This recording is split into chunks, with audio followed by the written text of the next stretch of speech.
ਵਾਹਿਗੁਰੂ ਜੀ ਕਾ ਖਾਲਸਾ ਵਾਹਿਗੁਰੂ ਜੀ ਕੀ ਫਤਿਹ। ਖਾਲਸਾ ਗੁਰੂ ਦਾ ਸਾਜਿਆ ਹੋਇਆ, ਫਤਿਹ ਵੀ ਗੁਰੂ ਦੀ ਹੈ, ਕਿਉਂਕਿ ਗੁਰੂ ਧੰਨ ਹੈ। ਸ਼ੇਖ ਫਰੀਦ ਜੀ ਦੇ ਸ਼ਲੋਕ, ਉਹਨਾਂ ਦੀ ਵਿਚਾਰ ਵਿਆਖਿਆ ਅੱਜ 16ਵੇਂ ਸ਼ਲੋਕ ਤੋਂ ਸ਼ੁਰੂ ਕਰਦੇ ਹਾਂ।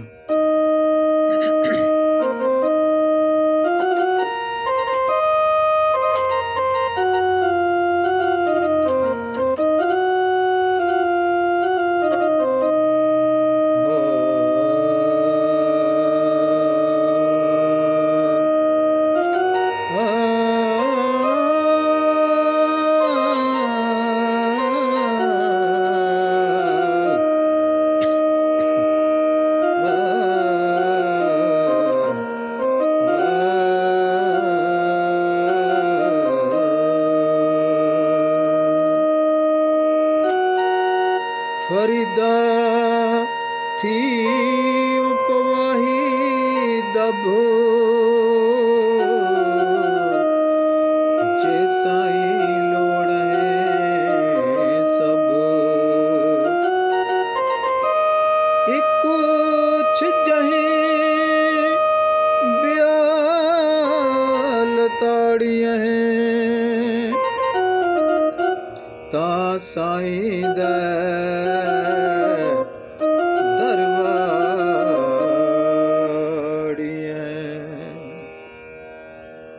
ਫਰੀਦ ਜੀ ਕਹਿੰਦੇ ਹਨ, ਨਿਮਰਤਾ ਧਾਰਨ ਕਰ। ਜਿਸ ਤਰ੍ਹਾਂ ਘਾਹ ਰਸਤੇ 'ਚ ਵਿਛਿਆ ਹੁੰਦਾ ਹੈ, ਦੱਬ ਜਾਂ ਕਾਹੀ ਰਸਤੇ ਵਿਛੀ ਹੁੰਦੀ ਹੈ, ਤਾਂ ਇੱਕ ਕਿਸੇ ਦੱਬ ਦੇ ਬੂਟੇ ਨੂੰ ਲੋਕ ਤੋੜ ਲੈਂਦੇ ਹਨ ਤੇ ਕਈ ਬੂਟੇ ਜਿਹੜੇ ਹਨ ਉਹ ਪੈਰਾਂ ਥੱਲੇ ਲਿਤਾੜੇ ਜਾਂਦੇ ਹਨ। ਤਾਂ ਇਸ ਤਰ੍ਹਾਂ ਦਾ ਸੁਭਾਅ ਜਿਹੜਾ ਨਿਮਰਤਾ ਵਾਲਾ ਬਣਾਏਗਾ ਤਾਂ ਹੰਕਾਰ ਛੱਡੇਗਾ, ਫਿਰ ਸਾਈਂ ਨੂੰ ਮਿਲਣ ਜੋਗਾ ਹੋਵੇਗਾ। ਜੇ ਸਾਈਂ ਲੋੜੈ ਸਭ, ਫਿਰ ਸਾਈਂ ਦੀ ਯਾਦ ਤੇਰੇ ਅੰਦਰ ਟਿਕ ਸਕੇਗੀ।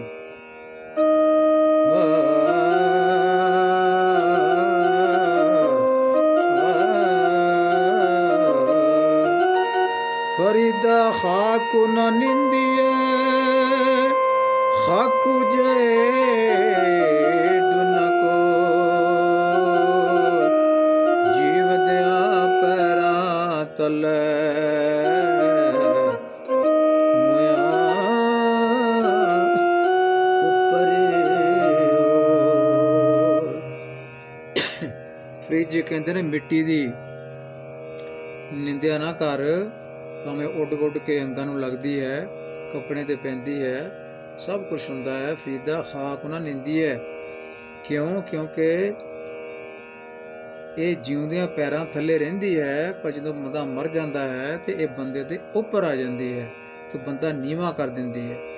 ਕਿਉਂਕਿ ਮੁਸਲਮਾਨੀ ਮਤ ਅਨੁਸਾਰ ਜਿਹੜੇ ਮੁਰਦੇ ਹਨ ਉਹਨਾਂ ਨੂੰ ਦੱਬਿਆ ਜਾਂਦਾ ਹੈ ਤੇ ਉਹਨਾਂ ਉੱਤੇ ਮਿੱਟੀ ਪਾਈ ਜਾਂਦੀ ਹੈ। ਤੋ ਇਸ ਤਰ੍ਹਾਂ ਖਾਕ ਸ਼ਬਦ ਜਿਹੜਾ ਇੱਥੇ ਵਰਤਿਆ ਗਿਆ, ਹਮੇਸ਼ਾ ਕੱਕੇ ਨੂੰ ਸਿਆਰੀ ਹੁੰਦੀ ਹੈ, ਭਾਵੇਂ ਇਹ ਸ਼ਬਦ ਇਸਤਰੀ ਲਿੰਗ ਹੈ, ਪਰ ਇਹਦਾ ਰੂਪ ਜਿਹੜਾ ਇਹ ਪੁਲਿੰਗ ਦਾ ਹੈ। ਗੁਰੂ ਗ੍ਰੰਥ ਸਾਹਿਬ ਵਿੱਚ ਜਦੋਂ ਇਸ ਤੋਂ ਸੰਬੰਧਕ ਬਣਦਾ ਹੈ ਤਾਂ ਔਂਕੜ ਦਾ ਦੁਲੈਂਕੜ ਬਣ ਜਾਂਦਾ ਹੈ। ਖਾਕੂ ਜੇੜ ਮਤਲਬ ਖਾਕ ਦੇ ਬਰਾਬਰ ਦਾ, ਮਿੱਟੀ ਦੇ ਬਰਾਬਰ ਦਾ। ਤੋ ਇਸ ਤਰ੍ਹਾਂ ਦੇ ਬੜੇ ਹੋਰ ਸ਼ਬਦ ਹਨ, ਜਿਵੇਂ ਖੰਡ ਹੈ, ਵਿਸ਼ਵ ਹੈ, ਜ਼ਿੰਦ ਹੈ।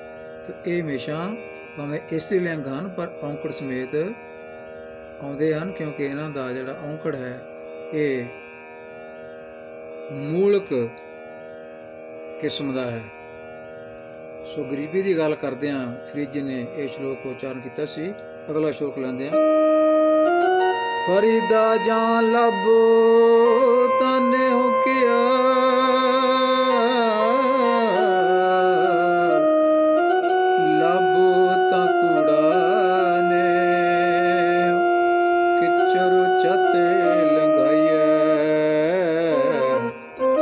ਛਪਰੇ ਟੁੱਟੈ ਮੇਹ। ਸੋ ਮੇਹ ਦਾ ਮਤਲਬ ਮੀਂਹ, ਨੇਹ ਦਾ ਮਤਲਬ ਪਿਆਰ।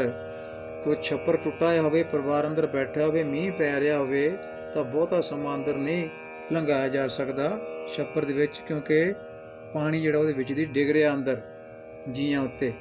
ਇਸ ਤਰ੍ਹਾਂ ਰੱਬ ਨਾਲ ਪਿਆਰ ਹੈ ਤੇ ਉਹ ਪਿਆਰ ਕੂੜਾ ਹੈ ਜੇ ਖੁਦਗਰਜ਼ੀ ਦੇ ਨਾਲ ਉਹ ਪਿਆਰ ਕੀਤਾ ਜਾਂਦਾ ਹੈ, ਜੇ ਲਾਲਚ ਦੁਨੀਆ ਦੇ ਜਿਹੜੇ ਹਨ ਉਹ ਵੀ ਨਾਲ ਨਾਲ ਮੰਗੇ ਜਾਂਦੇ ਹਨ। ਲੱਭ ਤਾਂ ਕੂੜਾ ਨੇ, ਤੇ ਜੇ ਪਿਆਰ ਨਾਲ ਲਾਲਚ ਵੀ ਹੈ ਤਾਂ ਉਹ ਕੂੜਾ ਹੈ।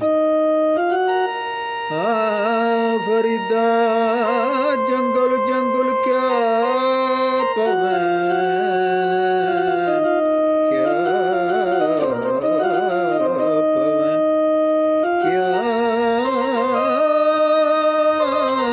ਕਿਆ ਪਵਹਿ ਵਾਣੇ ਕੰਡਾ ਮੋੜੇ, ਵਸੀ ਰੱਬ ਹਲੀਐ ਜੰਗਲ ਕਿਆ ਢੂੰਡੇ। ਤਾਂ ਫਰੀਦ ਜੀ ਨੇ ਜੰਗਲਾਂ ਵਿੱਚ ਰੱਬ ਦੀ ਤਲਾਸ਼ ਦੇ ਵਿੱਚ ਫਿਰਨ ਦੀ ਮਨਾਹੀ ਇੱਥੇ ਕੀਤੀ ਹੈ ਵੀ ਕੀ ਕਰਦਾ ਬੰਦਿਆ ਜੰਗਲਾਂ ਵਿੱਚ, ਜੰਗਲਾਂ ਦੇ ਕੰਢੇ ਲਤਾੜਦਾ ਫਿਰਦਾ ਹੈ, ਬਣ ਕੰਡਾ ਮੋੜੇ। ਰੱਬ ਤਾਂ ਅੰਦਰ ਹੈ, ਕੋਲ ਹੈ, ਜੋਤ ਰੱਬ ਦੀ ਹਰ ਇੱਕ ਦੇ ਅੰਦਰ ਵਸ ਰਹੀ ਹੈ, ਤੂੰ ਬਾਹਰੋਂ ਕਿੱਥੋਂ ਲੱਭ ਰਿਹਾ ਜੰਗਲਾਂ ਵਿੱਚ, ਉੱਥੇ ਕੀ ਲੱਭ ਰਿਹਾ? ਜੰਗਲ ਕਿਆ ਢੂੰਡੇ, ਜੰਗਲ ਨੂੰ ਇਸ ਤਰ੍ਹਾਂ ਭਾਲਣ ਦਾ ਤੇਰਾ ਕੀ ਲਾਭ ਹੈ? ਸੋ ਇਹ ਸ਼ਲੋਕ ਜਿਹੜਾ ਹੈ ਉਹਨਾਂ ਕਹਾਣੀਆਂ ਨੂੰ ਰੱਦ ਕਰਦਾ ਹੈ, ਗੱਪ ਕਹਾਣੀਆਂ ਨੂੰ ਜਿਹੜੀਆਂ ਕਹਿੰਦੀਆਂ ਹਨ ਕਿ ਫਰੀਦ ਜੀ ਜੰਗਲ ਵਿੱਚ ਜਾ ਕੇ ਭਗਤੀ ਕਰਨ ਚਲੇ ਗਏ। ਇਹ ਫਰੀਦ ਜੀ ਤਾਂ ਪਰਿਵਾਰ ਵਾਲੇ ਸਨ, ਬਾਲ ਬੱਚੇ ਵਾਲੇ ਸਨ, ਤੇ ਜੰਗਲ ਵਿੱਚ ਜਾ ਕੇ ਭਗਤੀ ਕਰਕੇ ਤੇ ਮਗਰ ਪਰਿਵਾਰ ਜਿਹੜਾ ਖਾਣ ਵਾਲਾ ਬੈਠਾ ਸੀ ਉਸ ਦੀ ਮਦਦ ਕਿਵੇਂ ਕਰਨੀ ਸੀ? ਤੇ ਇਸ ਤਰ੍ਹਾਂ ਫਰੀਦ ਜੀ ਉੱਤੇ ਇਹ ਦੂਸ਼ਣ ਲਾਏ ਗਏ ਹਨ। ਜੰਗਲ ਵਿੱਚ ਚਲੇ ਗਏ, ਭਗਤੀ ਕਰਦੇ ਕਰਦੇ ਫਿਰ ਉਹ ਰੱਬ ਨਹੀਂ ਮਿਲਿਆ, ਫਿਰ ਪੁੱਠੇ ਲਟਕਣ ਲੱਗ ਪਏ ਕਿਸੇ ਖੂਹ ਦੇ ਵਿੱਚ, ਫਿਰ ਕਾਂ ਸੱਦ ਲੈ, ਉਹ ਠੂੰਕੇ ਮਾਰਨ ਲੱਗ ਪਏ।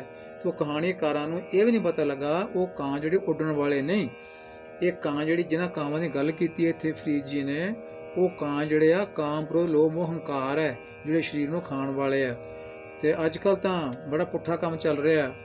ਦੇਖਿਆ ਧਰਮ ਸਥਾਨਾਂ ਵਿੱਚ ਜਿੱਥੇ ਫਰੀਦ ਜੀ ਦਾ ਬੁੱਤ ਬਣਾ ਕੇ ਰੱਖਿਆ ਹੋਇਆ ਤੇ ਇਸ਼ਾਰਾ ਕਰ ਰਹੇ ਅੱਖਾਂ ਵੱਲ ਨੂੰ, ਉੱਥੇ ਨਾਲ ਕਾਂ ਦਾ ਇੱਕ ਮਾਡਲ ਵੀ ਬਣਾ ਕੇ ਰੱਖਿਆ ਹੈ, ਨਾਲੇ ਕਾਂ ਵੀ ਬਿਠਾ ਲਿਆ ਮਾਡਲ ਬਣਾ ਕੇ।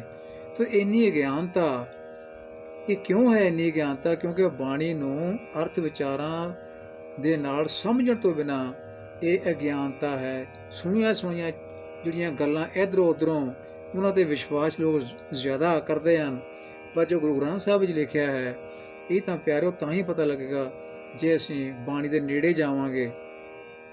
ਨੇੜੇ ਜਾਣ ਤੋਂ ਭਾਵ ਹੈ ਬਾਣੀ ਨੂੰ ਪੜ੍ਹਾਂਗੇ, ਅਰਥ ਵਿਚਾਰ ਇਸ ਦੇ ਪੜ੍ਹਾਂਗੇ, ਸੁਣਾਂਗੇ। ਤਾਂ ਗੱਪ ਕਹਾਣੀਆਂ ਸੁਣਾਉਣ ਵਾਲਿਆਂ ਤੋਂ ਕੁਛ ਨਹੀਂ ਪੱਲੇ ਪੈਣਾ, ਤੇ ਪੱਲੇ ਜੇ ਪੈਣਾ ਹੈ ਤਾਂ ਪ੍ਰੋਫੈਸਰ ਸਾਹਿਬ ਦਾ ਲਿਖਿਆ ਟੀਕਾ ਜਿਹੜਾ ਹੈ ਗੁਰੂ ਗ੍ਰੰਥ ਸਾਹਿਬ ਦਰਪਣ, ਇਹ ਪੜ੍ਹਨਾ ਪਵੇਗਾ, ਇੱਥੋਂ ਕੁਛ ਪੱਲੇ ਪੈ ਸਕਦਾ। ਤੋ ਇਸ ਕਰਕੇ ਫਰੀਦ ਜੀ ਕਹਿੰਦੇ ਹਨ ਕਿ ਜੰਗਲਾਂ ਵਿੱਚ ਘੁੰਮਣ ਫਿਰਨ ਦਾ ਕੋਈ ਲਾਭ ਨਹੀਂ, ਉੱਥੇ ਰੱਬ ਨਹੀਂ ਬੈਠਾ ਜਿਹੜਾ ਤੁਹਾਨੂੰ ਉੱਥੇ ਆ ਕੇ ਮਿਲ ਪਏਗਾ। ਫਰੀਦਾ ਇਨੀ ਨਿੱਕੀ ਜੰਘੀਏ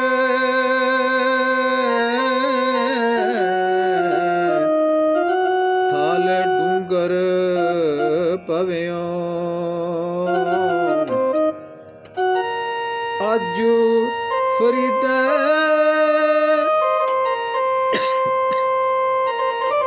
ਕੂਸੜਾ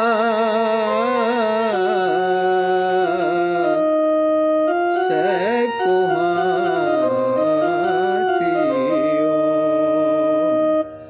ਗੱਲ ਇੱਥੇ ਸਰੀਰ ਦੇ ਵਿੱਚ, ਦੇਹੀ ਦੇ ਵਿੱਚ ਆਈ ਤਬਦੀਲੀ ਦੀ ਕੀਤੀ ਹੈ।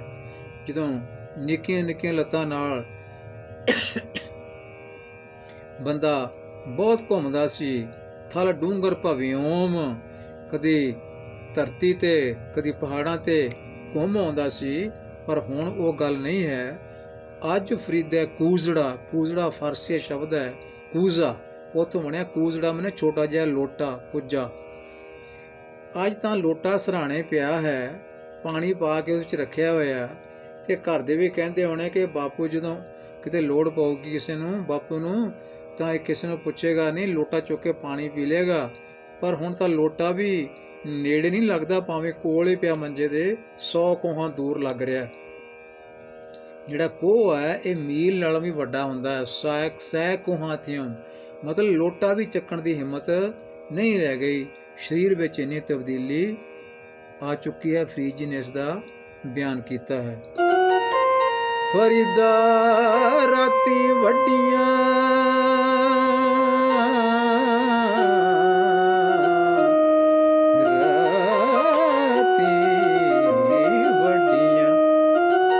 ਤੁਖ ਤੁਖ ਉਠਨ ਪਾਸ,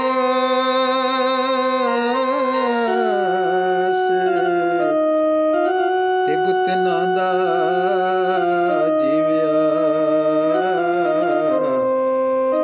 ਜਿਨਾ ਵਿਡਾਣੀ ਆਸ। ਵਿਡਾਣੀ ਆਸ, ਜੋ ਪਰਾਈ ਆਸ ਤੇ ਬੈਠੇ ਹਨ, ਬੈਠੇ ਬੈਠੇ ਥੱਕ ਗਏ ਹਨ, ਉਹਨਾਂ ਦਾ ਜੀਵਨ ਵੀ ਕੁਛ ਨਹੀਂ ਹੈ।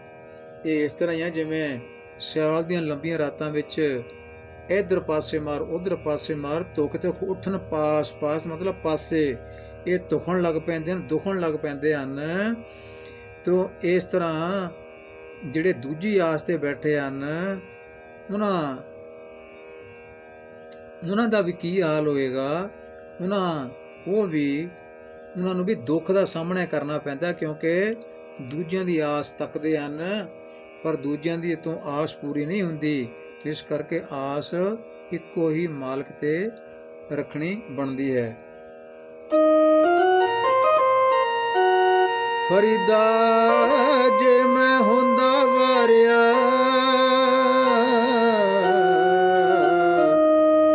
ਮਿੱਤਾਂ ਆਇੜੀਆਂ, ਹੇੜਾ ਜਲੇ ਮਜੀਠ, ਜਿਉਂ ਉੱਪਰੀ ਅੰਗਾਰਾਂ। ਘਰ ਵਿੱਚ ਕੋਈ ਲੋੜਵੰਦ ਆਉਂਦਾ ਹੈ, ਅਭਿਆਗਤ ਆਉਂਦਾ ਹੈ, ਉਸ ਦੀ ਲੋੜ ਪੂਰੀ ਨਹੀਂ ਹੋਈ। ਜੇ ਮੈਂ ਹੁੰਦਾ ਵਾਰਿਆ, ਮੈਂ ਕੁਛ ਲੁਕਾ ਕੇ ਰੱਖ ਲਵਾਂ, ਮਿੱਤਾਂ ਆਇੜਿਆਂ, ਘਰ ਆਏ ਮਿੱਤਰਾਂ ਕੋਲੋਂ ਕੁਝ ਮੈਂ ਲੁਕਾ ਕੇ ਰੱਖ ਲਿਆ ਜਿਹੜਾ ਉਹਨਾਂ ਨੂੰ ਚਾਹੀਦਾ ਹੈ, ਤਾਂ ਫਿਰ ਫਰੀਦ ਜੀ ਕਹਿੰਦੇ ਹਨ ਐਸਾ ਕੰਮ ਕਰਦਿਆਂ ਬੜਾ ਦੁੱਖ ਹੁੰਦਾ ਹੈ। ਹੇੜਾ ਦਾ ਮਤਲਬ ਹੈ ਸਰੀਰ। ਇਹ ਫਿਰ ਇੱਦਾਂ ਧੁਖਦਾ ਹੈ, ਇੱਦਾਂ ਜਲਦਾ ਹੈ, ਇੱਦਾਂ ਤੱਤਾ ਹੁੰਦਾ ਜਿਵੇਂ ਅੰਗਾਰਾਂ ਦੇ ਉੱਤੇ, ਕੋਲਿਆਂ ਦੇ ਉੱਤੇ ਮਜੀਠ ਜਿਹੜੀ ਇਹਨੂੰ ਚਾੜਿਆ ਜਾਂਦਾ ਹੈ ਤੇ ਇਹ ਤੜਫਦੀ ਹੈ। ਤੋ ਇਸ ਤਰ੍ਹਾਂ ਜਿਵੇਂ ਕੋਲਿਆਂ ਉੱਤੇ ਮਜੀਠ ਹੈ, ਇਸੇ ਤਰ੍ਹਾਂ ਹੀ ਬਲਦੇ ਕੋਲਿਆਂ ਉੱਤੇ ਮਜੀਠ ਹੈ, ਜਿਸ ਤਰ੍ਹਾਂ ਇਸੇ ਤਰ੍ਹਾਂ ਹੀ ਫਿਰ ਉਹ ਦੁੱਖ ਹੁੰਦਾ ਹੈ। ਕਿਸੇ ਮਿੱਤਰ ਦੀ ਜੇ ਲੋੜ ਪੂਰੀ ਨਾ ਕਰ ਸਕੀਏ, ਸਮਰੱਥਾ ਹੋਵੇ ਪਰ ਲੁਕਾ ਕੇ ਰੱਖ ਲਈਏ, ਇਸ ਤਰ੍ਹਾਂ ਫਿਰ ਬਾਅਦ ਵਿੱਚ ਦੁੱਖ ਮਹਿਸੂਸ ਹੁੰਦਾ ਹੈ। ਫਰੀਦਾ ਲੋੜੈ ਦਾਖ ਬਿਜੋਰੀਆਂ,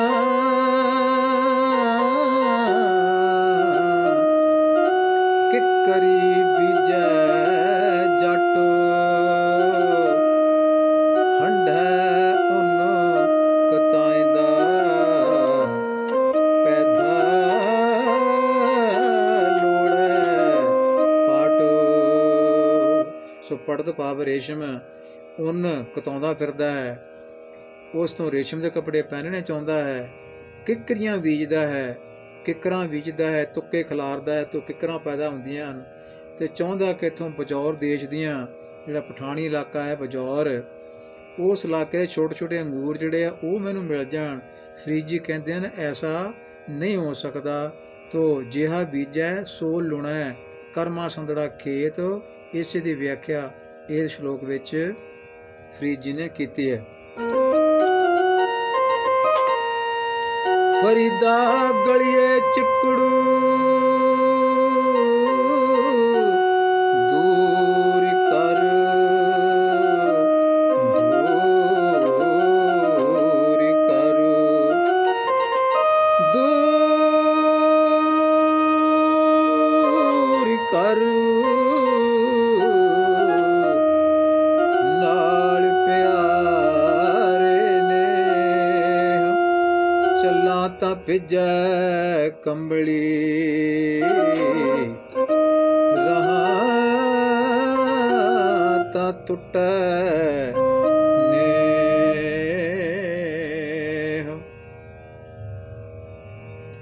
ਇੱਥੇ ਜ਼ਿੰਦਗੀ ਵਿੱਚ ਜੋ ਔਕੜਾਂ ਆਉਂਦੀਆਂ ਹਨ ਉਹਨਾਂ ਦਾ ਜ਼ਿਕਰ ਕੀਤਾ ਹੈ। ਗਲੀਏ ਚਿੱਕੜ, ਉਹ ਸਧਾਰਨ ਤੌਰ 'ਤੇ ਮੀਂਹ ਪਿਆ, ਗਲੀਆਂ ਵਿੱਚ ਚਿੱਕੜ ਹੋ ਗਿਆ, ਕਿਸ ਨੂੰ ਮਿਲਣ ਜਾਣਾ ਹੈ ਅਤੇ ਉੱਥੇ ਰੁਕਾਵਟ ਖੜੀ ਹੋ ਗਈ, ਜਾਣ ਲੱਗੇ ਤੇ ਕੱਪੜੇ ਭਿੱਜਦੇ ਹਨ, ਕੰਬਲੀ ਭਿੱਜਦੀ ਹੈ, ਜੇ ਨਹੀਂ ਜਾਂਦਾ ਤਾਂ ਪਿਆਰ ਟੁੱਟਦਾ ਹੈ, ਇਸ ਦੀ ਗੱਲ ਕੀਤੀ ਹੈ। ਤੋ ਅਸਲ ਵਿੱਚ ਇਹ ਚਿੱਕੜ ਜਿਹੜਾ ਹੈ ਮੋਹ ਮਾਇਆ ਦਾ ਚਿੱਕੜ ਹੈ। ਮੋਹ ਮਾਇਆ ਦਾ ਚਿੱਕੜ ਜਿਹੜਾ ਸੰਸਾਰ ਵਿੱਚ ਹੋਇਆ, ਇਸ ਨੂੰ ਪਾਰ ਕਰਕੇ ਹੀ ਪਿਆਰੇ ਕੋਲ ਜਾਇਆ ਜਾ ਸਕਦਾ। ਇਸ ਨੂੰ ਪਾਰ ਕਰਕੇ ਇਸ ਨੂੰ ਜੋ ਪਿਆਰਾ ਹੈ ਉਸ ਦੀ ਯਾਦ ਮਨ ਵਿੱਚ ਵਸਾਈ ਜਾ ਸਕਦੀ ਹੈ। ਜੇ ਮੋਹ ਮਾਇਆ ਦੇ ਚਿੱਕੜ ਵਿੱਚ ਹੀ ਬੰਦਾ ਫਸਿਆ ਰਿਹਾ ਤਾਂ ਫਿਰ ਇਹ ਆਪਣੇ ਪ੍ਰੀਤਮ ਨੂੰ ਮਿਲ ਨਹੀਂ ਸਕੇਗਾ। ਸੋ ਕਮਲ ਦੇ ਫੁੱਲ ਵਾਂਗ ਇੱਥੇ ਨਿਰਲੇਪ ਰਹਿਣ ਦੀ ਗੱਲ ਫਰੀਦ ਜੀ ਦੁਆਰਾ ਦੱਸੀ ਗਈ ਹੈ। ਹੁਣ ਅਗਲੇ ਸ਼ਲੋਕ ਵਿੱਚ ਇਹ ਕਹਿੰਦੇ ਹਨ ਕਿ ਕੋਈ ਗੱਲ ਨਹੀਂ, ਮੀਂਹ ਪੈਂਦਾ ਰਹੇ, ਕੰਬਲੀ ਭਿੱਜਦੀ ਰਹੇ, ਪਿਆਰੇ ਨੂੰ ਮਿਲਣਾ ਹੀ ਮਿਲਣਾ ਹੈ। ਭਿੱਜੋ ਸਿਜੋ ਕੰਬਲੀ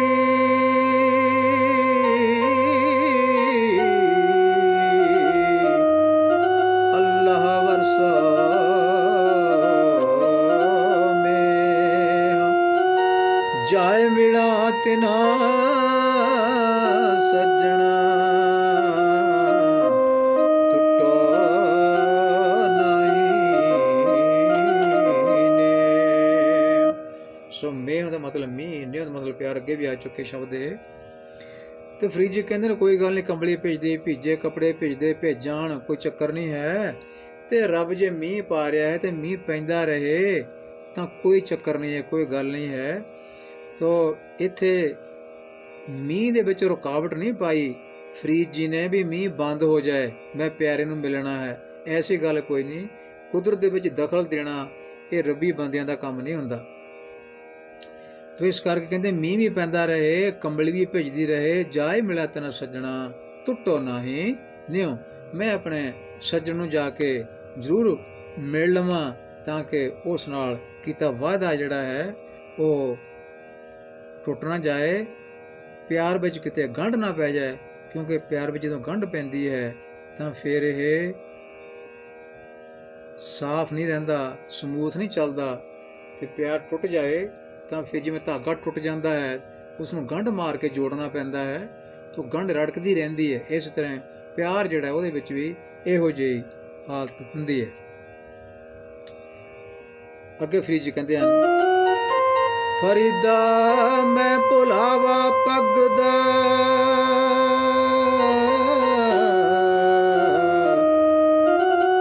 ਮਤ ਮੈਲੀ ਹੋਏ ਜਾਏ, ਗਹਿਲਾ ਰੂਹ ਨ ਜਾਣੇ ਸਿਰ ਪੀ ਮਿੱਟੀ ਖਾ। ਤੇ ਫਰੀਦ ਜੀ ਕਹਿੰਦੇ ਮੈਨੂੰ ਤਾਂ ਇਸੇ ਗੱਲ ਦਾ ਭੁਲਾਵਾ ਲੱਗਾ, ਭੁਲੇਖਾ ਲੱਗਾ, ਵਹਿਮ ਫਿਕਰ ਪਿਆ ਹੋਇਆ ਕਿ ਕਿਤੇ ਪੱਗ ਮੈਲੀ ਨਾ ਹੋ ਜਾਏ, ਇਹਨੂੰ ਮਿੱਟੀ ਨਾ ਲੱਗ ਜਾਏ। ਪਰ ਇਹ ਜ਼ਿੰਦ ਜਿਹੜੀ ਕੰਬਲੀ, ਇਹਨੂੰ ਇਹ ਨਹੀਂ ਪਤਾ ਕਿ ਇਹ ਮਿੱਟੀ ਜਿਹੜੀ ਆ ਇਹ ਸਿਰ ਨੂੰ ਵੀ ਖਾ ਜਾਂਦੀ ਹੈ। ਪੱਗ ਤਾਂ ਇੱਕ ਪਾਸੇ ਰਹੀ, ਸਿਰ ਨੂੰ ਵੀ ਖਾ ਜਾਂਦੀ ਹੈ। ਤੇ ਇਸ ਕਰਕੇ ਇਹ ਤੋਂ ਘਬਰਾਉਣ ਦੀ ਲੋੜ ਨਹੀਂ। ਮਿੱਟੀ ਜੇ ਲੱਗਦੀ ਹੈ ਤਾਂ ਉਸ ਨੂੰ ਸਾਫ਼ ਕੀਤਾ ਜਾ ਸਕਦਾ ਹੈ। ਪਰ ਮਿੱਟੀ ਦੇ ਅੱਗੇ ਵਿਆਖਿਆ ਕਰ ਰਹੇ ਹਨ ਕਿ ਇਹ ਵੀ ਬੜੀ ਮਹਾਨ ਹੈ, ਇਹ ਮਰਨ ਤੋਂ ਉੱਤੇ ਆ ਜਾਂਦੀ ਹੈ। ਸੋ ਮਿੱਟੀ ਜਿੱਥੇ ਪੱਗ ਨੂੰ ਮੈਲਾ ਕਰ ਦਿੰਦੀ ਹੈ ਉੱਥੇ ਸਿਰ ਨੂੰ ਵੀ ਖਾ ਜਾਂਦੀ ਹੈ, ਕਿਉਂਕਿ ਮਿੱਟੀ ਵਿੱਚ ਹੀ ਇਹ ਮੁਰਦਿਆਂ ਨੂੰ ਦਬਾਉਂਦੇ ਹਨ ਮੁਸਲਮਾਨ ਮਤ ਅਨੁਸਾਰ। ਅੱਗੇ ਫਰੀਦ ਜੀ ਆਖਦੇ ਹਨ, ਫਰੀਦਾ ਸ਼ੱਕਰ ਖੰਡ ਨਿਵਾਤ ਗੁੜ ਮਾਖਿਓ ਮਾਝਾ ਦੁੱਧ, ਮਾਖਿਓ ਮਾਝਾ ਦੁੱਧ ਮਾਂਝਾ ਦੁੱਧ ਸਭੇ ਵਸਤੂ ਮਿੱਠੀਆਂ, ਰੱਬ ਨਾ ਪੂਜਨ ਤੁਧ। ਸ਼ੱਕਰ ਮਿੱਠੀ ਹੈ, ਖੰਡ ਮਿੱਠੀ ਹੈ, ਨਿਵਾਤ ਮਨ ਮਿਸ਼ਰੀ ਮਿੱਠੀ ਹੈ, ਗੁੜ ਮਿੱਠਾ, ਮਾਖਿਓਂ ਸ਼ਹਿਦ ਮਿੱਠਾ, ਮਾਂਝਾ ਦੁੱਧ ਜਿਹੜਾ ਹੈ ਇਹ ਵਧੀਆ ਹੈ। ਇਹ ਸਾਰੀਆਂ ਵਸਤੂਆਂ ਫਰਿੱਜ ਕਹਿੰਦੇ ਨੇ ਬੜੀਆਂ ਚੰਗੀਆਂ ਹਨ, ਸੁਖਦਾਈ ਹਨ, ਮਨ ਨੂੰ ਭਾਉਂਦੀਆਂ ਹਨ, ਅਤੇ ਇਹ ਜ਼ਿੰਦਗੀ ਦੀ ਲੋੜ ਵੀ ਹੈ ਇਹਨਾਂ ਵਸਤੂਆਂ ਨੂੰ ਵਰਤਣਾ। ਪਰ ਫਰਿੱਜ ਨਾਲ ਇਹ ਗੱਲ ਕਹਿੰਦੇ ਹਨ ਕਿ ਇਹਨਾਂ ਮਿੱਠੀਆਂ ਵਸਤੂਆਂ ਵਿੱਚ ਨਾ ਪਿਆ ਰਹੋ, ਇਹਨਾਂ ਵਿੱਚ ਨਾ ਫਸੇ ਰਹੋ, ਇਹਨਾਂ ਦਾ ਚਸਕਾ ਨਾ ਮਾਣਦੇ ਰਹੋ, ਰੱਬ ਵੱਲ ਵੀ ਝਾਤ ਮਾਰ ਲਿਓ। ਉਹ ਰੱਬ ਦਾ ਜਿਹੜਾ ਸਿਮਰਨ ਹੈ ਉਹ ਵੀ ਬੜਾ ਮਿੱਠਾ ਹੈ। ਸਭ ਇਹ ਵਸਤੂ ਮਿੱਠੀਆਂ, ਰੱਬ ਨਾ ਪੂਜਨ ਤੁਧ। ਕਹਿੰਦੇ ਰੱਬ ਦੇ ਸਿਮਰਨ ਦੀ, ਰੱਬ ਦੇ ਨਾਮ ਦੀ ਮਿਠਾਸ ਜਿਹੜੀ ਹੈ, ਉਹਦੀ ਯਾਦ ਜਿਹੜੀ ਹੈ, ਉਹਦੇ ਵਿੱਚ ਇੰਨੇ ਗੁਣ ਹਨ ਕਿ ਇਹ ਇਹਨਾਂ ਵਸਤੂਆਂ ਦੇ ਗੁਣਾਂ ਨੂੰ ਮਾਤ ਪਾਉਂਦੇ ਹਨ। ਇਸ ਕਰਕੇ ਜਿੱਥੇ ਇਹਨਾਂ ਵਸਤੂਆਂ ਨੂੰ ਵਰਤਣਾ ਹੈ ਉੱਥੇ ਚੇਤੇ ਰੱਖਣਾ ਕਿ ਇਹ ਵਸਤੂਆਂ ਸਾਰੀਆਂ ਰੱਬ ਦੀ ਦੇਣ ਇਹ ਹਨ, ਸਾਰੀਆਂ ਵਸਤੂਆਂ ਰੱਬ ਦੀ ਦੇਣ ਹੀ ਹੈ, ਅਤੇ ਇਸ ਕਰਕੇ ਉਸ ਨੂੰ ਵੀ ਯਾਦ ਰੱਖਣਾ ਹੈ। ਉਹ ਵੀ, ਉਹਦਾ ਨਾਮ ਵੀ ਬੜਾ ਮਿੱਠਾ ਹੈ। ਫਰੀਦਾ ਰੋਟੀ ਮੇਰੀ ਕਾਠ ਕੀ,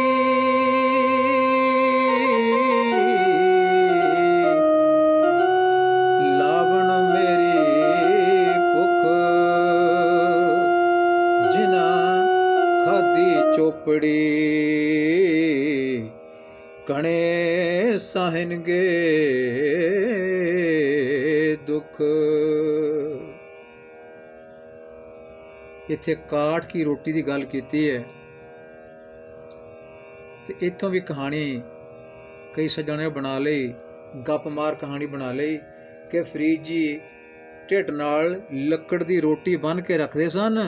ਜਦੋਂ ਚੇਤਾ ਆਉਂਦਾ ਸੀ, ਭੁੱਖ ਲੱਗਦੀ ਸੀ, ਤਾਂ ਲੱਕੜ ਦੀ ਰੋਟੀ ਨੂੰ ਚੱਕ ਮਾਰ ਲੈਂਦੇ ਸਨ।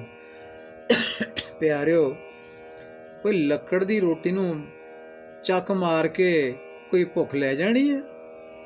ਇਹ ਗੱਲਾਂ ਜਿਹੜੀਆਂ ਓਪਰੀਆਂ ਲੋਕਾਂ ਨੇ ਪ੍ਰਚਲਿਤ ਕਰ ਦਿੱਤੀਆਂ, ਇਹਨਾਂ 'ਚ ਕੋਈ ਅਸਲੀਅਤ ਨਹੀਂ ਹੈ। ਤਾਂ ਰੋਟੀ ਮੇਰੀ ਕਾਠ ਕੀ, ਮਤਲਬ ਮੇਰੀ ਰੋਟੀ ਜਿਹੜੀ ਆ ਉਹ ਰੁੱਖੀ ਮਿੱਸੀ ਹੈ, ਉਹ ਇੰਨੀ ਸੁੱਕੀ ਕਈ ਵਾਰੀ ਹੁੰਦੀ ਹੈ ਜਿਵੇਂ ਲੱਕੜ ਸੁੱਕੀ ਹੁੰਦੀ ਹੈ। ਇਹ ਗਰੀਬੀ ਦਾਵਾ ਹੈ, ਇਹ ਆਪਣੀ ਕਮਾਈ ਹੋਈ ਰੋਟੀ ਹੈ। ਤਾਂ ਪੈਸੇ ਘੱਟ ਵੀ ਮਿਲਦੇ ਹਨ ਤਾਂ ਉਹਦੇ ਨਾਲ ਹੀ ਬੰਦਾ ਰੋਟੀ ਖਾਂਦਾ ਹੈ। ਤਾਂ ਕਈ ਵਾਰੀ ਸੁੱਕੀ ਰੋਟੀ ਵੀ ਖਾਣੀ ਪੈਂਦੀ ਹੈ, ਸੁੱਕੀ ਰੋਟੀ ਖਾਣੀ ਪੈਂਦੀ ਹੈ, ਚਾਹੇ ਲੂਣ ਨਾ ਖਾ ਲੈ, ਚਾਹੇ ਪਾਣੀ ਨਾ ਖਾ ਲੈ, ਚਾਹੇ ਕਿਸੇ ਹੋਰ ਪਦਾਰਥ ਨਾਲ ਖਾ ਲੈ। ਤਾਂ ਫਰੀਦ ਜੀ ਕਹਿੰਦੇ ਹਨ ਜਿਹੜੀ ਮੇਰੀ ਭੁੱਖ ਹੈ ਉਹ ਮੇਰੀ ਸਬਜ਼ੀ ਬਣ ਜਾਂਦੀ ਹੈ। ਕਿਉਂ ਜਦੋਂ ਬੰਦੇ ਨੂੰ ਭੁੱਖ ਲੱਗੀ ਹੋਵੇ ਤਾਂ ਸੁੱਕੀ ਰੋਟੀ ਵੀ ਉਹ ਚੱਬ ਕੇ ਖਾ ਜਾਂਦਾ ਹੈ, ਕਿਉਂਕਿ ਉਹਨੂੰ ਕੋਈ ਸਬਜ਼ੀ ਦੀ ਲੋੜ ਨਹੀਂ ਹੁੰਦੀ, ਭੁੱਖ ਹੀ ਉਹਦੀ ਸਬਜ਼ੀ ਬਣ ਜਾਂਦੀ ਹੈ। ਲਾਵਣ ਦਾ ਮਤਲਬ ਸਬਜ਼ੀ। ਭਾਜੀ ਸਲੂਣਾ, ਜਿਨ੍ਹਾਂ ਖਾਧੀ ਚੋਪੜੀ, ਕਣੇ ਸਹਿਣਗੇ ਦੁੱਖ। ਜਿਨ੍ਹਾਂ ਨੇ ਬਹੁਤ ਸਾਰੇ ਪਦਾਰਥ ਘਰਾਂ ਵਿੱਚ ਲਿਆ ਕੇ ਰੱਖੇ ਹੋਏ ਹਨ ਅਤੇ ਭਾਂਤ-ਭਾਂਤ ਦੇ ਪਦਾਰਥਾਂ ਦਾ ਆਨੰਦ ਮਾਣਦੇ ਹਨ, ਤਾਂ ਜਿੰਨੇ ਵੱਧ ਤੋਂ ਵੱਧ ਪਦਾਰਥ ਚਸਕਿਆਂ ਵਾਲੇ ਖਾਂਦੇ ਹਨ ਉਨੇ ਜ਼ਿਆਦਾ ਦੁੱਖ ਜੀਵ ਨੂੰ ਚੰਬੜਦੇ ਹਨ। ਇੱਥੇ ਸਾਦਾ ਭੋਜਨ ਜਿਹੜਾ ਹੈ ਇਸ ਦੀ ਗੱਲ ਕੀਤੀ ਹੈ, ਉਹ ਵੀ ਆਪਣੀ ਜਿਹੜੀ ਕਮਾਈ ਹੈ, ਕਿਰਤ ਕੀਤੀ ਹੋਈ ਹੈ, ਉਹਦੇ ਵਿੱਚੋਂ ਬਣਾਇਆ ਗਿਆ ਹੋਵੇ।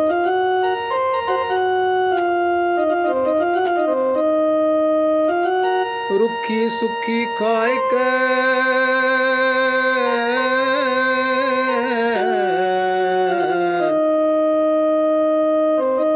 ਠੰਡਾ ਪਾਣੀ ਪੀਓ। ਫਰੀਦਾ ਦੇਖ ਪਰਾਈ ਚੋਪੜੀ, ਨਾ ਤਰਸਾਏ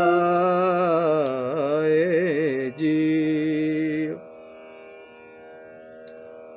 ਇੱਥੇ ਵੀ ਆਪਣੀ ਮਿਹਨਤ ਨਾਲ ਕੀਤੀ ਹੋਈ ਜਿਹੜੀ ਕਮਾਈ ਹੈ ਉਸ ਵਿੱਚੋਂ ਰੁੱਖੀ ਮਿੱਸੀ ਰੋਟੀ ਜਿਹੜੀ ਘਰ ਵਿੱਚ ਬਣਦੀ ਹੈ ਉਹ ਉਸ ਦਾ ਆਨੰਦ ਮਾਣਨਾ ਚਾਹੀਦਾ ਹੈ।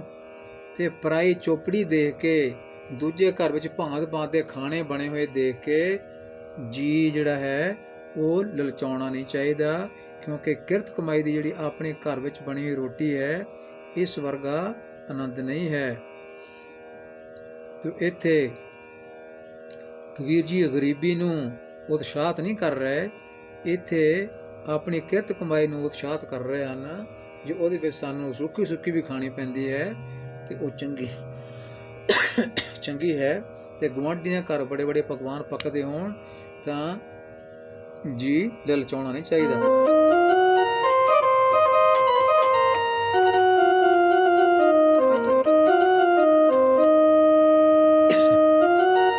ਅੱਜ ਨਾ ਸੁੱਤੀ ਕੰਤ ਸਿਓ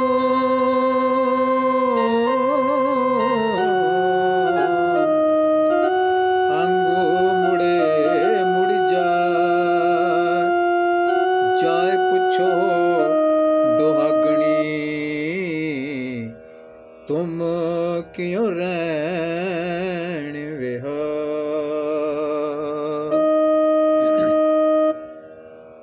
ਤੇ ਇੱਥੇ ਉਦਾਹਰਨ ਦਿੱਤੀ ਹੈ ਗ੍ਰਸਤੀ ਜੀਵਨ ਦੀ, ਜਿਸ ਦਾ ਮਤਲਬ ਹੈ ਕਿ ਬੰਦਾ ਰੋਜ਼ਾਨਾ ਕੰਮ ਕਰਦਾ ਕਰਦਾ ਉਸ ਵਿੱਚ ਨਾਗਾ ਪਾ ਦਿੰਦਾ ਹੈ, ਨਾਗਾ ਪੈ ਜਾਂਦਾ ਹੈ। ਸਿਹਤ ਠੀਕ ਨਾ ਹੋਵੇ ਤਾਂ ਵੀ ਨਾਗਾ ਪੈ ਜਾਂਦਾ ਹੈ, ਮੱਦੇ ਤੋਂ ਇਸ਼ਨਾਨ ਨਹੀਂ ਹੁੰਦਾ, ਫਿਰ ਨਿਤਨੇਮ ਵੀ ਕਈ ਵਾਰ ਰਹਿ ਜਾਂਦਾ ਹੈ, ਸਫ਼ਰ ਵਿੱਚ ਵੀ ਰਹਿ ਜਾਂਦਾ ਹੈ, ਸਫ਼ਰ ਵਿੱਚ ਵੀ ਕਈ ਵਾਰ ਅਰਦਾਸ ਰਹਿ ਜਾਂਦੀ ਹੈ। ਇਸ ਤਰ੍ਹਾਂ ਰੁਝੇਵਿਆਂ ਵਿੱਚ ਇਹ ਇਸ ਤਰ੍ਹਾਂ ਹੋ ਸਕਦਾ ਹੈ। ਤਾਂ ਫਰੀਦ ਜੀ ਕਹਿੰਦੇ ਨੇ ਇਸ ਤਰ੍ਹਾਂ ਕਿਤੇ ਹੋ ਜਾਏ ਤਾਂ ਫਿਰ ਬੜਾ ਮਨ ਨੂੰ ਪਛਤਾਵਾ ਹੁੰਦਾ ਕਿ ਇਹ ਕੰਮ ਹੋਇਆ ਨਹੀਂ, ਜਿਹੜਾ ਰੋਜ਼ਾਨਾ ਕਰਦੇ ਸਾਂ ਉਹਦੇ ਵਿੱਚ ਕੁਤਾਹੀ ਹੋ ਗਈ ਹੈ। ਅੰਗ ਮੁੜੇ ਮੁੜ ਜਾਏ, ਉਹਦੇ ਵਿੱਚ ਕੁਤਾਹੀ ਹੋ ਗਈ ਹੈ ਤੇ ਮਨ ਨੂੰ ਬੜਾ ਝੋਰਾ ਹੁੰਦਾ ਹੈ। ਪਰ ਫਰੀਦ ਜੀ ਕਹਿੰਦੇ ਹਨ ਐਸੀਆਂ ਦੁਹਾਗਣਾਂ ਵੀ ਹਨ ਜਿਹੜੀਆਂ ਪਤੀ ਤੋਂ ਵਿਛੜੀਆਂ ਹੋਈਆਂ ਹਨ, ਕਦੀ ਪਤੀ ਨੂੰ ਮਿਲੀਆਂ ਹੀ ਨਹੀਂ, ਉਹ ਦੁਹਾਗਣਾਂ ਹਨ, ਉਹ ਪਤੀ ਤੋਂ ਵਿਛੜੀਆਂ ਹੋਈਆਂ ਹਨ। ਜਾਏ ਪੁੱਛੋ ਦੁਹਾਗਣੀ। ਸੋ ਉਸ ਭਾਗਹੀਣ ਤੇ ਮੰਦਭਾਗਣ ਜਿਹੜੀ ਔਰਤ ਹੈ, ਜਿਸ ਨੂੰ ਦੁਹਾਗਣ ਜਾਂ ਛੁੱਟੜ ਕਿਹਾ ਜਾਂਦਾ ਹੈ, ਉਹਨੂੰ ਪੁੱਛ ਕੇ ਦੇਖੋ ਕਿ ਉਸ ਦਾ ਕੀ ਹਾਲ ਹੈ, ਉਹਦੀ ਜ਼ਿੰਦਗੀ ਜਿਹੜੀ ਕਿਵੇਂ ਬੀਤਦੀ ਹੋਏਗੀ। ਕਿਉਂਕਿ ਉਸ ਦਾ ਜਿਹੜਾ ਪਤੀ ਪ੍ਰੇਮ ਹੈ ਉਹ ਤਾਂ ਰੋਜ਼ਾਨਾ ਹੀ ਨਹੀਂ ਹੋ ਰਿਹਾ, ਤੇ ਜਿਹੜਾ ਉਹਦਾ ਕੀ ਹਾਲ ਹੋਏਗਾ। ਤੇ ਜਿਹੜਾ ਨਿਤਨੇਮ ਜਾਂ ਹੋਰ ਇਸ ਤਰ੍ਹਾਂ ਜਿਹੜੀ ਮਰਜ਼ਾਦਾ ਵਿੱਚੋਂ ਕਿਤੇ ਕੁਤਾਹੀ ਕਰ ਲੈਂਦਾ, ਇੱਕ ਵਾਰੀ ਹੋ ਜਾਂਦੀ ਹੈ, ਉਸ ਨੂੰ ਮਹਿਸੂਸ ਹੁੰਦਾ ਹੈ। ਤੇ ਇਹ ਵਿਚਾਰੀ ਜਿਹੜੀ ਦੁਹਾਗਣ ਹੈ, ਇਸ ਦਾ ਕੀ ਹਾਲ ਹੁੰਦਾ ਹੋਵੇਗਾ। ਫਰੀਦ ਜੀ ਇਹ ਸਾਨੂੰ ਚੇਤਾ ਕਰਾਉਂਦੇ ਹਨ। ਇਸ ਦਾ ਮਤਲਬ ਹੈ ਕਿ ਸਾਨੂੰ ਆਪਣਾ ਜੋ ਨਿਤਨੇਮ ਬਖਸ਼ਿਆ ਹੈ, ਜਾਂ ਜੋ ਵੀ ਸਾਡਾ ਰੂਟੀਨ ਹੈ, ਨਿਤਨੇਮ ਹੈ, ਗੁਰਬਾਣੀ ਦਾ ਪਾਠ ਹੈ, ਅਰਥ ਵਿਚਾਰ ਹਨ, ਇਹਨਾਂ ਵਿੱਚ ਲੱਗੇ ਰਹਿਣਾ ਚਾਹੀਦਾ ਹੈ। ਸਹੁਰੇ ਪਈਐ ਸਹੁਰੇ ਢੋਈ ਨਾ ਲਹੈ,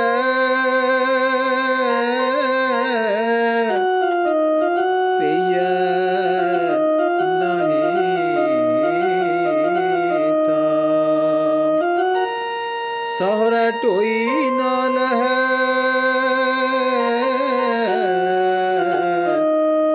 ਪਈਐ ਨਹੀਂ ਤਾਂ। ਫਿਰ ਵਾਤੜੀ ਨ ਪੁੱਛੇ, ਤਨ ਸੁਹਾਗਣੇ ਨਾ।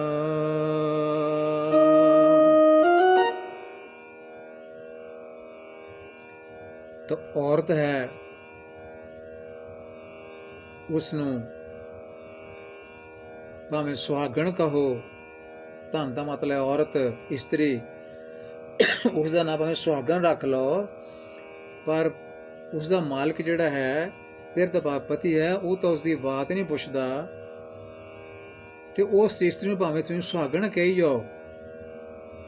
ਫਰੀਦ ਜੀ ਕਹਿੰਦੇ ਹਨ ਜਿਸ ਨੂੰ ਨਾ ਸਹੁਰੇ ਤੇ ਨਾ ਪਈਏ।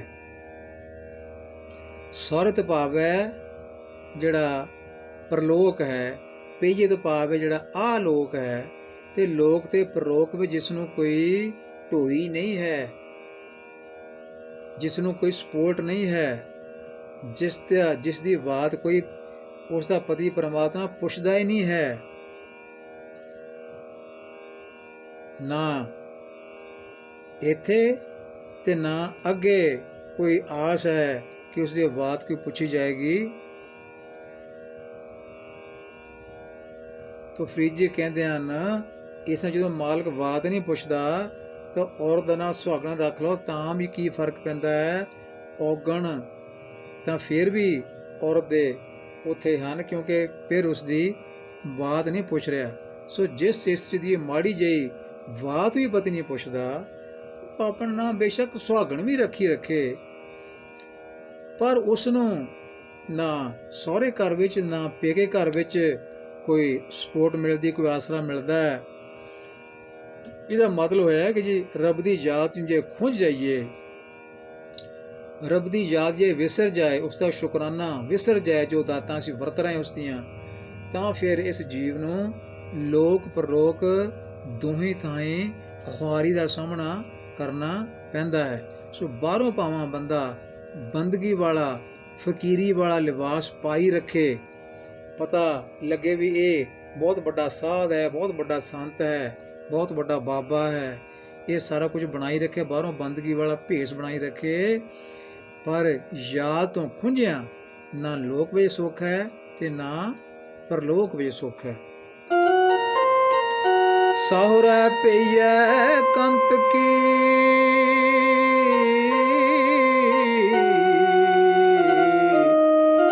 ਕੰਤ ਅਗਮ ਅਥਾਹ, ਨਾਨਕ ਸੋ ਸੁਹਾਗਣੀ, ਜੋ ਪਾਵੈ ਬੇਪਰਵਾਹ। ਇਸ ਸ਼ਲੋਕ ਨੰਬਰ 32 ਵਿੱਚ ਫਰੀਦ ਜੀ ਦੱਸਦੇ ਹਨ ਕਿ ਚਾਹੇ ਲੋਕ ਹੈ, ਚਾਹੇ ਪਰਲੋਕ ਹੈ, ਚਾਹੇ ਸਹੁਰਾ ਘਰ, ਚਾਹੇ ਪੇਕਾ ਘਰ ਹੈ, ਕੰਤ ਕੀ, ਉਹ ਆਪਣੇ ਕੰਤ ਦੀ ਬਣੀ ਰਹੇ, ਉਹ ਆਪਣੇ ਮਾਲਕ ਪਤੀ ਪਰਮਾਤਮਾ ਦੀ ਓਟ ਤੱਕਦੀ ਰਹੇ। ਜੀਵ ਇਸਤਰੀ ਮਾਲਕ ਜਿਹੜਾ ਹੈ ਅਗੰਮ ਹੈ, ਅਥਾਹ ਹੈ, ਤੇ ਉਸ ਨੂੰ ਹੀ ਸੁਹਾਗਣੀ ਕਿਹਾ ਜਾਂਦਾ ਹੈ।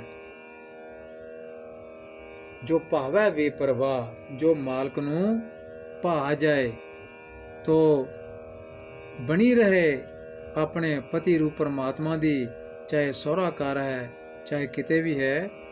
ਤੋ ਖਾਸਮ ਪਰਮਾਤਮਾ ਜਿਹੜਾ ਹੈ ਉਹ ਜੀਵਾਂ ਦੀ ਪਹੁੰਚ ਤੋਂ ਹੈ ਬੜਾ ਪਰੇ, ਅਗੰਮ ਅਥਾਹ ਹੈ, ਬਹੁਤ ਡੂੰਘਾ ਹੈ।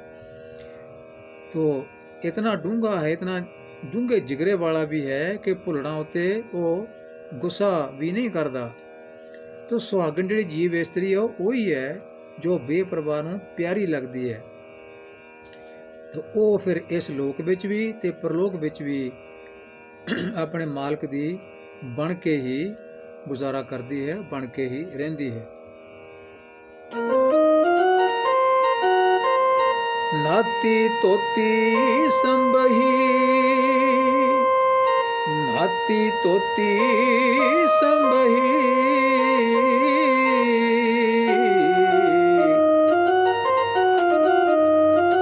ਨਾਤੀ ਤੋਤੀ ਸੰਬਹੀ, ਸੁੱਤੀ ਆਏ ਨਚਿੰਦ, ਫਰੀਦਾ ਰਹੀ ਸੋ ਬੇੜੀ, ਰਹੀ ਸੋ ਬੇੜੀ ਹਿੰਗ ਦੀ, ਗਈ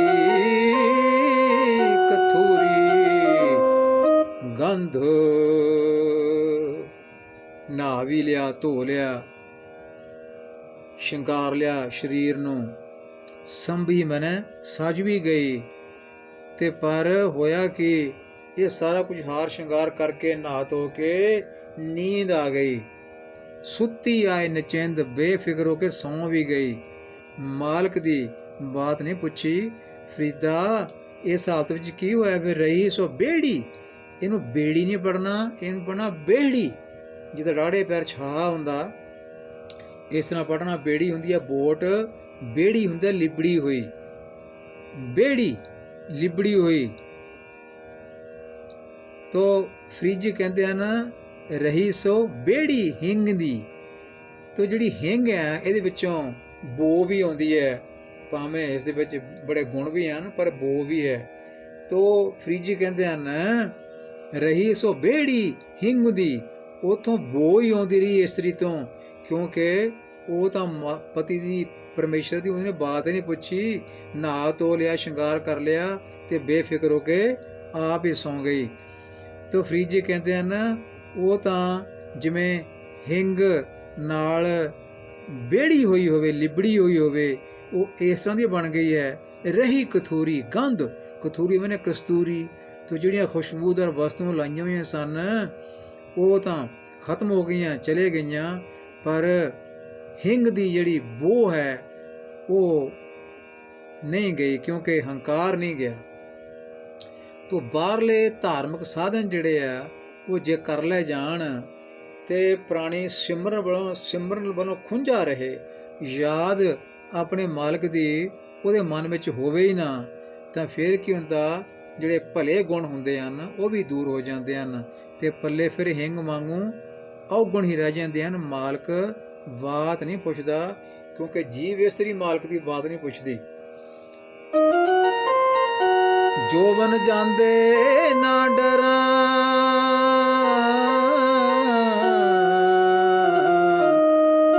ਜੇ ਸ਼ਾਹ ਪ੍ਰੀਤ ਨਾ ਜਾਏ, ਫਰੀਦਾ ਕੀਤੀ ਜੋਬਨ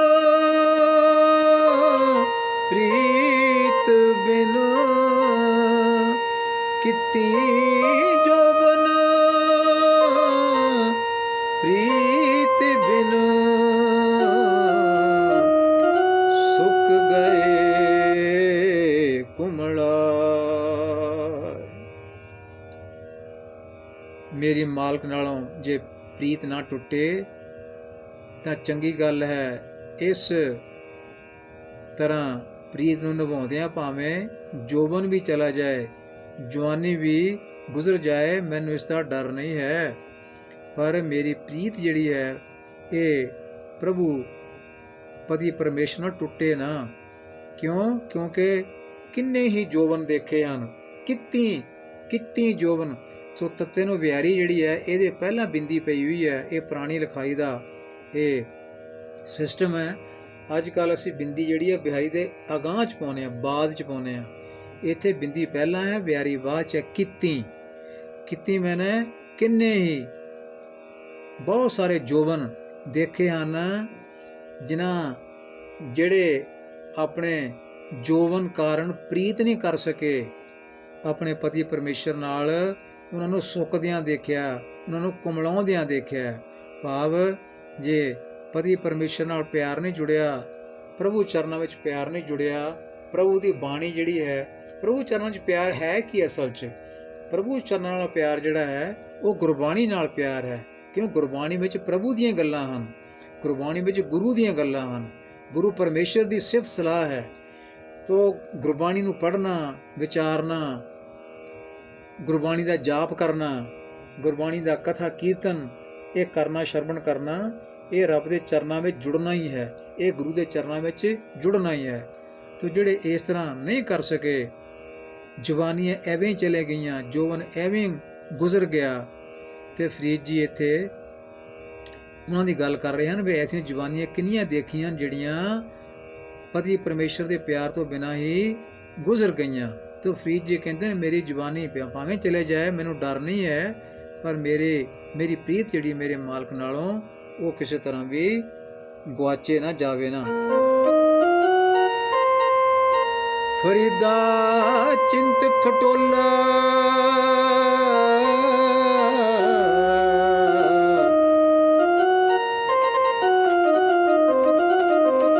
ਚਿੰਤ ਖਟੋਲਾ ਵਾਣ ਦੁਖ, ਬਿਰਹੇ ਵਿਸ਼ਾਵਣ ਲੇਫ, ਇਹੋ ਹਮਾਰਾ ਜੀਵਣਾ, ਜੀਵਣਾ, ਜੀਵਣਾ, ਤੂੰ ਸਾਹਿਬ ਸੱਚੇ ਵੇ।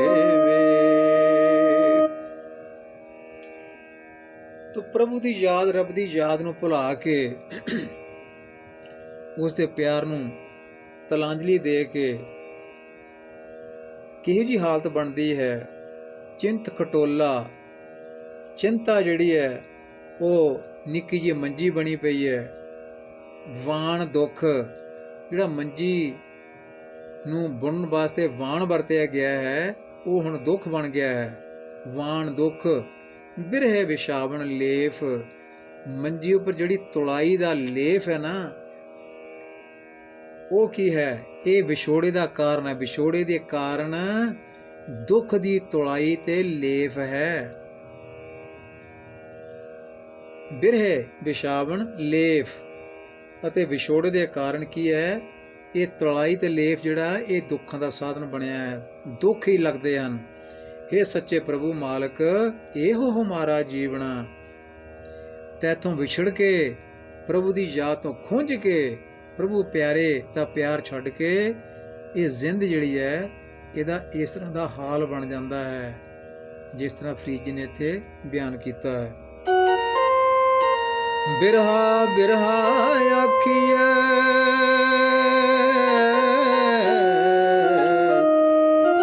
ਬਿਰਹਾ ਤੂੰ ਸੁਲਤਾਨ।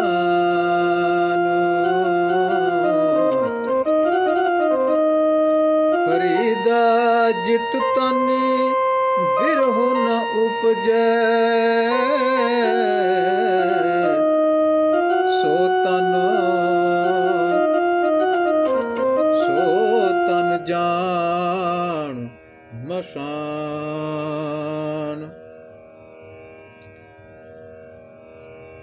ਪਹਿਲੇ ਸ਼ਲੋਕ ਵਿੱਚ ਕਿਹਾ ਸੀ ਬਿਰਹੇ ਵਿਛਾਵਣ ਲੇਫ,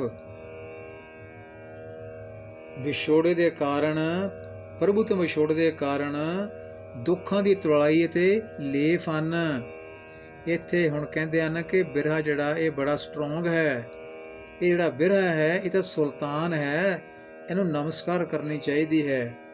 ਬਿਰਹਾ ਬਿਰਹਾ ਆਖੀਐ, ਬਿਰਹਾ ਤੂੰ ਸੁਲਤਾਨ। ਹਰ ਕੋਈ ਕਹਿੰਦਾ ਹਾਏ ਵਿਛੋੜਾ ਬੁਰਾ ਹੈ, ਹਾਏ ਵਿਛੋੜਾ ਬੁਰਾ ਹੈ, ਪਰ ਫਰੀਦ ਜੀ ਕਹਿੰਦੇ ਨੇ ਇਹ ਤਾਂ ਸੁਲਤਾਨ ਹੈ, ਇਹ ਤਾਂ ਪਾਤਸ਼ਾਹ ਲੱਗ ਰਿਹਾ ਮੈਨੂੰ, ਇਹ ਰਾਜਾ ਲੱਗ ਰਿਹਾ ਮੈਨੂੰ। ਕਿਉਂ? ਕਿਉਂਕਿ ਇਹਦੇ ਨਾਲ ਹੀ ਪ੍ਰਭੂ ਚੇਤੇ ਆਉਂਦਾ ਹੈ। ਕਿਉਂਕਿ ਬਿਰਹਾ ਪੈਦਾ ਨਾ ਹੋਵੇ ਤਾਂ ਫਿਰ ਰੱਬ ਵੀ ਯਾਦ ਨਹੀਂ ਆਉਂਦਾ। ਫਰੀਦਾ ਜਿੱਤਨ ਬਿਰਹੋ ਨਾ ਉਪਜੈ, ਜੇ ਸਰੀਰ ਵਿੱਚ ਇਹ ਸਲ ਨਹੀਂ ਪੈਦਾ ਹੁੰਦਾ, ਇਹ ਬਿਰਹੇ ਦੀ ਚੋਟ ਨਹੀਂ ਲੱਗਦੀ ਕਿ ਉਹ ਤਾਂ ਵਿਛੜਿਆ ਹੋਇਆ ਆਪਣੇ ਪਤੀ ਪਰਮੇਸ਼ਰ ਨਾਲੋਂ, ਜ਼ਿੰਦ ਵਿਛੜੀ ਪਈ ਹੈ ਤੇ ਉਸ ਦੀ ਯਾਦ ਕੋਈ ਨਹੀਂ ਹੈ, ਤਾਂ ਫਿਰ ਫਰੀਦ ਜੀ ਕਹਿੰਦੇ ਨੇ ਐਸਾ ਜਿਹੜਾ ਤਨ ਹੈ, ਐਸਾ ਜਿਹੜਾ ਸਰੀਰ ਹੈ, ਸੋ ਤਨ ਜਾਣ ਮਸਾਨ। ਮਸ਼ਾਨ ਸ਼ਬਦ ਹੁੰਦਾ ਹੈ, ਉਹ ਤੋਂ ਮਸਾਨ ਪਾਠ ਚੱਲਿਆ ਹੈ, ਤਾਂ ਇਹਦਾ ਮਤਲਬ ਮੁਰਦੇ ਸਾੜਨ ਦੀ ਥਾਂ। ਇਹਦਾ ਮਤਲਬ ਉਹ ਜਿਹੜਾ ਸਰੀਰ ਹੈ ਇਹ ਇਸ ਤਰ੍ਹਾਂ ਦਾ ਬਣ ਚੁੱਕਾ ਹੈ ਜਿਸ ਤਰ੍ਹਾਂ ਮੁਰਦੇ ਸਾੜਨ ਦੀ ਥਾਂ ਹੋਵੇ। ਇਹਦਾ ਭਾਵ ਕੀ ਹੋਇਆ ਕਿ ਸਰੀਰ ਦੀ ਜਿਹੜੀ ਇਹ ਰੂਹ ਹੈ ਵਿੱਚ ਵਸਣ ਵਾਲੀ ਜ਼ਿੰਦ ਜਿਹੜੀ ਹੈ, ਇਹ ਫਿਰ ਮੋਹ ਮਾਇਆ ਦੇ ਚੱਕਰ ਵਿੱਚ, ਮੋਹ ਮਾਇਆ ਦੇ ਵਿਕਾਰਾਂ ਵਿੱਚ, ਚਸਕਿਆਂ ਵਿੱਚ ਜਿਵੇਂ ਸੜ ਰਹੀ ਹੋਵੇ, ਇਸ ਤਰ੍ਹਾਂ ਮਾਲੂਮ ਹੁੰਦਾ ਹੈ ਜੇ ਇਹ ਬਿਰਹਾ ਜਿਹੜਾ ਇਹਦਾ ਸਲ ਪੈਦਾ ਨਹੀਂ ਹੁੰਦਾ। ਵਿਛੋੜਾ ਜਿਹੜਾ ਹੈ ਇਸ ਵੱਲ ਧਿਆਨ ਨਹੀਂ ਜਾਂਦਾ ਜੇ ਵਿਛੋੜਾ ਮਹਿਸੂਸ ਨਹੀਂ ਹੁੰਦਾ। ਫਰੀਦਾ ਇਹ ਵਿਸ਼ ਗੰਦਲਾ,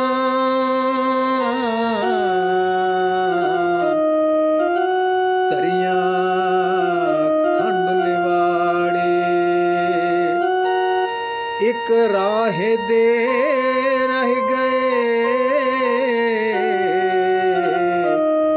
ਇੱਕ ਰਾਧੀ ਗਏ ਉਜਾੜ।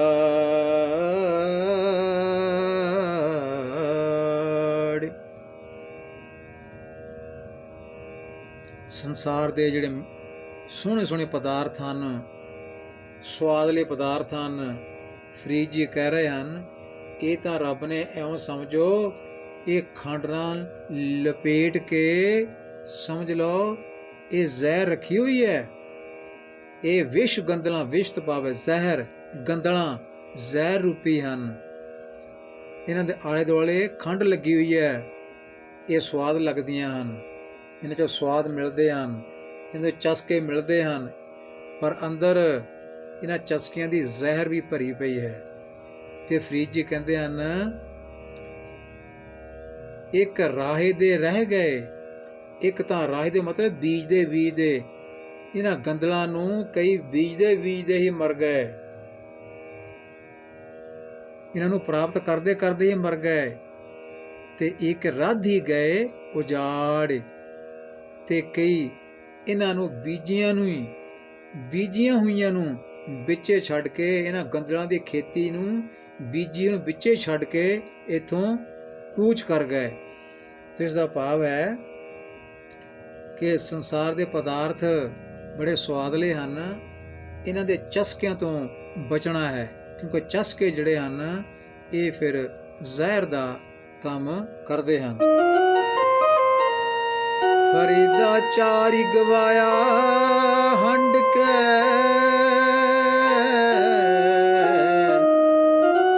ਚਾਰੀ ਗਵਾਇਆ ਸਾਮੇ, ਲੇਖਾ ਰੱਬ ਮੰਗਿਸਿਆ ਤੂੰ ਆਹੋ ਕਿਹਰੇ ਕੰਮ। ਤੋ ਦਿਨ ਰਾਤ ਦੇ 8 ਪਹਿਰ ਗਿਣੇ ਗਏ ਹਨ, ਇੱਕ ਪਹਿਰ 3 ਘੰਟਿਆਂ ਦਾ ਹੁੰਦਾ, ਤੋ 4 ਪਹਿਰ ਦਾ ਮਤਲਬ ਹੈ 12 ਘੰਟੇ।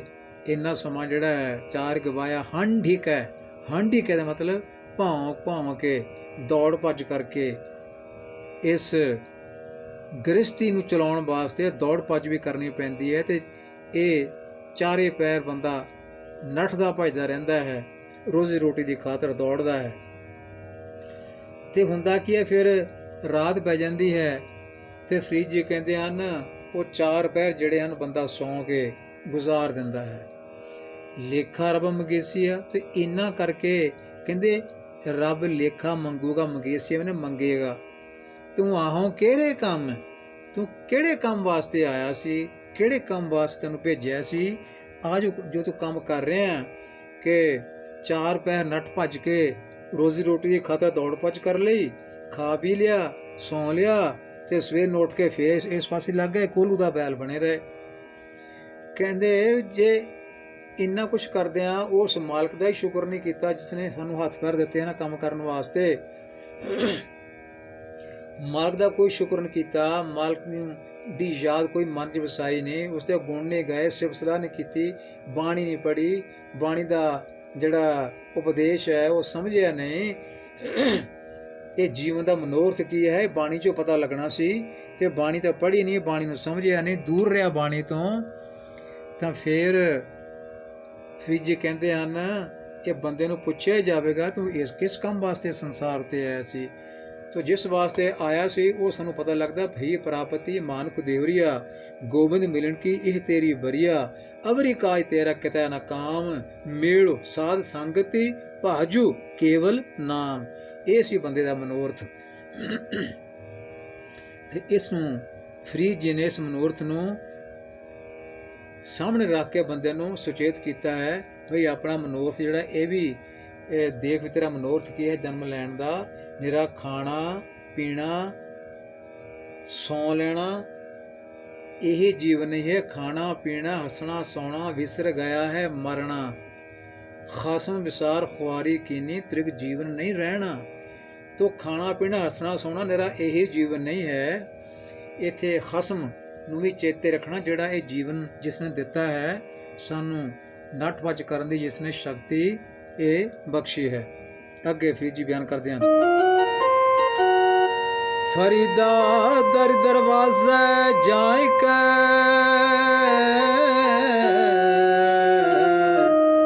ਕਿਉਂ ਕਿਉਂ ਕਿਉਂ ਡਿਠੋ ਕੜਿਆ,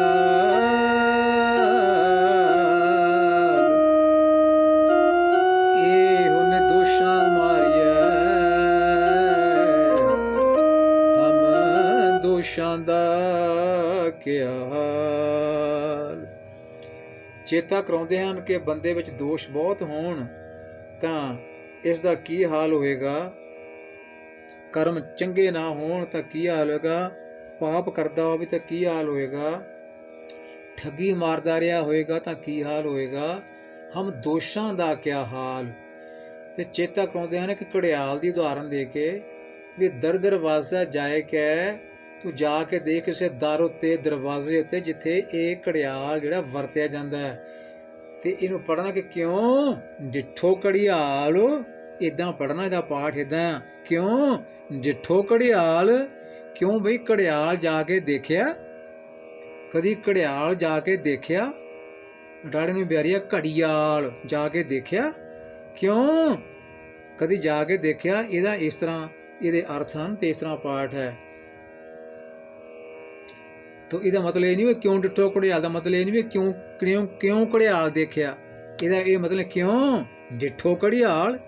ਜਿਸ ਤਰ੍ਹਾਂ ਇੱਕ ਉਦਾਹਰਨ ਹੈ, ਕੋਈ ਪਾਣੀ ਵਗ ਰਿਹਾ, ਖਾਲਾ ਚੱਲ ਰਿਹਾ, ਕਾਫੀ ਚੌੜਾ ਹੈ, ਤੇ ਕੋਈ ਸੱਜਣ ਕਹਿੰਦਾ ਕਿ ਮੈਂ ਛਾਲ ਮਾਰ ਕੇ ਇਸ ਨੂੰ ਲੰਘ ਸਕਦਾ, ਮੇਰੇ ਸ਼ਕਤੀ ਹੈ।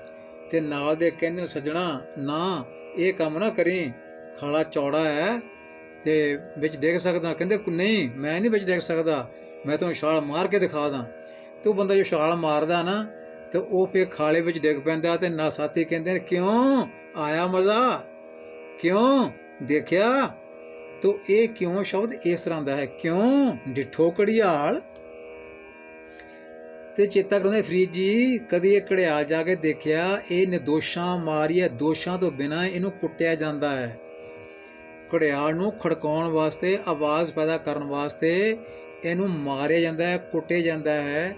ਕੋਈ ਹਥੌੜਾ ਰੱਖਿਆ ਜਾਂਦਾ ਹੈ ਕੋਲ, ਕੋਈ ਲੋਹੇ ਦੀ ਰਾਡ ਕੋਲ ਰੱਖੀ ਜਾਂਦੀ ਹੈ ਮਾਰਨ ਵਾਸਤੇ। ਇਹ ਨਿਰਦੋਸ਼ਾਂ ਮਾਰੀਏ ਹਮ ਦੋਸ਼ਾਂ ਦਾ ਕਿਆ ਹਾਲ। ਤੋ ਸਾਡੇ ਦੋਸ਼ਾਂ ਦਾ, ਜਿਹੜੇ ਇੰਨੇ ਦੋਸ਼ਾਂ ਨਾਲ ਭਰੇ ਪਏ ਆ, ਤੇ ਆਪਣਾ ਕੀ ਹਾਲ ਹੋਏਗਾ।